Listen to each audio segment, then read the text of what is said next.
नमस्ते दोस्तों। पंजाब के मुख्यमंत्री श्री भगवंत मान फिर एक बार सुर्खियों में हैं, या कह सकते हैं कि विवादों में है। लेकिन इस बार ये विवाद हमारे देश में न होकर विदेशी जमीन पर हुआ है।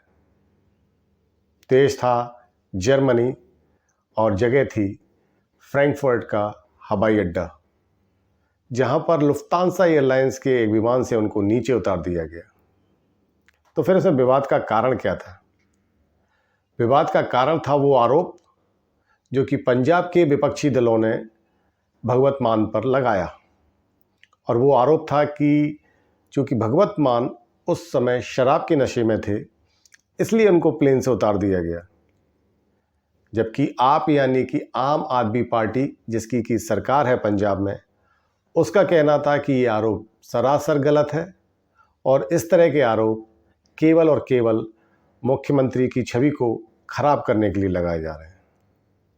अब सही क्या है, गलत क्या है, ये तो आने वाला वक्त और होने वाली जांच से पता चल ही जाएगा। लेकिन एक ऐसी घटना जो विदेशी जमीन पर हुई और विदेशी एयरलाइंस में हुई, यानी कि ना देश अपना ना प्लेन अपना, तो क्या ऐसी किसी घटना की जांच हमारे देश में की जा सकती है? और यदि हमारे देश के अंदर किसी विमान में कोई यात्री कोई मिसबिहेव करता है या शराब पीकर यात्रा करता है, तो उस पर क्या कार्रवाई की जा सकती है और ये कार्रवाई कौन कर सकता है? हेलो दोस्तों, मेरा नाम है राहुल शर्मा और आज हम इन्हीं सब सवालों के जवाबों को जानने की कोशिश करेंगे। DGCA यानी कि director general of civil aviation, ये सरकार की एक रेगुलेटरी बॉडी है। ये एजेंसी एविएशन से संबंधित सभी कार्रवाइयों के लिए ऑथराइज्ड होती है। इसके अलावा प्लेन एक्सीडेंट के केस में, फिर वो चाहे आसमान में हुआ हो या फिर धरती पर, इसके पास जांच का अधिकार होता है और जांच के आधार पर अगर कोई दोषी पाया जाता है तो उस पर कार्रवाई करने के लिए भी ये ऑथराइज्ड होती है। DGCA सरकार के द्वारा बनाए गए एयरक्राफ्ट रूल्स के द्वारा एविएशन डिपार्टमेंट की विभिन्न कार्रवाइयों को नियंत्रित करता है। इन्हीं एयरक्राफ्ट रूल्स में से एक रूल है रूल नंबर 1937। इस एयरक्राफ्ट रूल्स के प्रोविजंस 22, 23 और 29 में ये साफ साफ लिखा है कि अगर कोई व्यक्ति विमान के अंदर दुर्व्यवहार करता है या शराब पीकर यात्रा करता है तो उसे यात्रा करने से रोका जा सकता है और विमान से उतारा भी जा सकता है। एयरक्राफ्ट रूल 1937 का प्रोविज़न नंबर 23, यह प्रोविज़न नशे के खिलाफ कार्रवाई को बताता है।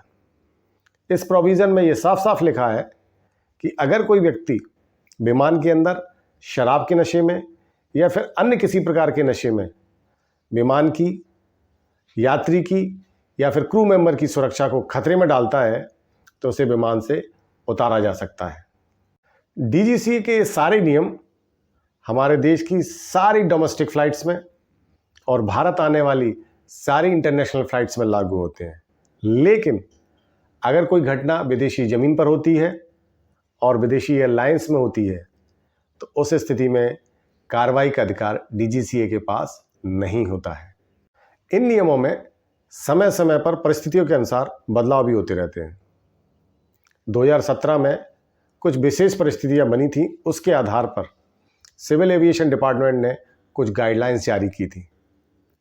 इस गाइडलाइंस में ये लिखा हुआ था कि अगर कोई व्यक्ति बार बार दुर्व्यवहार करता है तो उसे नो फ्लाई लिस्ट में डाल दिया जाएगा। नो फ्लाई लिस्ट का मतलब है कि उस यात्री की आने वाली हवाई यात्राएं बंद कर दी जाएंगी, यानी कि उसकी यात्राओं पर बैन लगा दिया जाएगा। ये बैन कुछ निश्चित समय के लिए या फिर अनिश्चित काल तक के लिए भी हो सकते हैं। इन बैन्स को 3 कैटेगरी में डिवाइड किया गया है। नंबर 1, यदि कोई पैसेंजर गलत इशारे करता है या फिर गाली गलौज करता है और या फिर शराब पीकर यात्रा करता है तो उस पर कम से कम 3 महीने का बैन लगाया जा सकता है। नंबर 2, यदि कोई पैसेंजर किसी को पैसेंजर को शारीरिक रूप से नुकसान पहुंचाता है यानी कि उसको धक्का देता है या लात मारता है और या फिर गलत तरीके से छूता है तो उस पर कम से कम 6 महीने का बैन लगाया जा सकता है। नंबर 3, यदि कोई पैसेंजर विमान को नुकसान पहुंचाता है या फिर किसी को पैसेंजर के साथ मारपीट करता है और या फिर जान से मारने की धमकी देता है तो उस पर कम से कम 2 साल का और अधिकतम लाइफ टाइम बैन लगाया जा सकता है। तो आशा है दोस्तों आपके सवालों का जवाब ज़रूर मिला होगा। अगर आपको ये वीडियो पसंद आया हो तो इसको लाइक करें, ज़्यादा से ज़्यादा शेयर करें और चैनल को ज़रूर सब्सक्राइब करें ताकि इसी तरह के इंटरेस्टिंग और इम्पॉर्टेंट सब्जेक्ट से मैं आपको हमेशा रूबरू कराता रहूं। तो स्वस्थ रहें, खुश रहें, बड़ों को सम्मान दें और छोटों को प्यार। मिलते हैं अगले वीडियो में, तब तक के लिए नमस्कार।